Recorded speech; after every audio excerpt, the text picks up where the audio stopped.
तर मित्रांनो, आज सकाळी सकाळी आपण आलो सोनूच्या इथं. सोनू आणि मोन्या दोघं पण होते.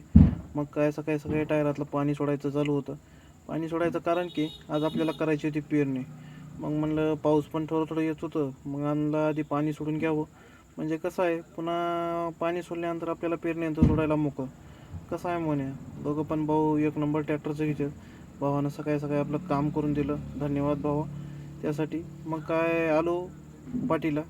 थोडंसं पेरणी यंत्राचं काम बाकी होतं, कारण आपण पेरणी यंत्र केलंच नव्हतं चालू. त्यामुळं म्हणलं थोडेसे नटापिटा होते. मग शशी आला, शशीला सोबत घेतलं आणि गेलो शिरूरला. नटं वगैरे घेतले. मग काय आलो माऊलीपाशी. माऊलीला म्हणलं एक चहा द्या कडक. म्हणलं कसं चहा पिल्यानंतर डोकं चलल. मग म्हणलं चहा वगैरे घेतला आणि निघालो गावाकडे.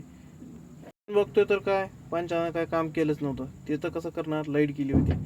आम्ही यायला आणि लाईट यायला एक टाईम झाला. मग म्हणलं चला आज तर काम होऊन जाईल लवकर. मग काय पंचाने तुकडे वगैरे करून घेतले समजे. समजे नवीन नळके बदलले, नवीन नळ्या पण बदलल्या. म्हणलं कसं आता एक बार काम चालू झालं तर मागे बघायचं काम नाही. मग काय आलो लगेच गावातच. गावातून म्हणलं आता चला जावं. एक बार पेरणी यंत्र वगैरे जोडलं, सर्व फिटिंग वगैरे केली. आपल्याला जायचं तर गणभाऊच्या शेतामध्ये पेरायला. कसं आहे, आपण पेरणी यंत्र चालू केलं का पहिला नंबर आपल्या गणभाऊचाच असतो. कारण कसं आहे, ह्या वर्षी जरा उशीर झाला आहे म्हणा.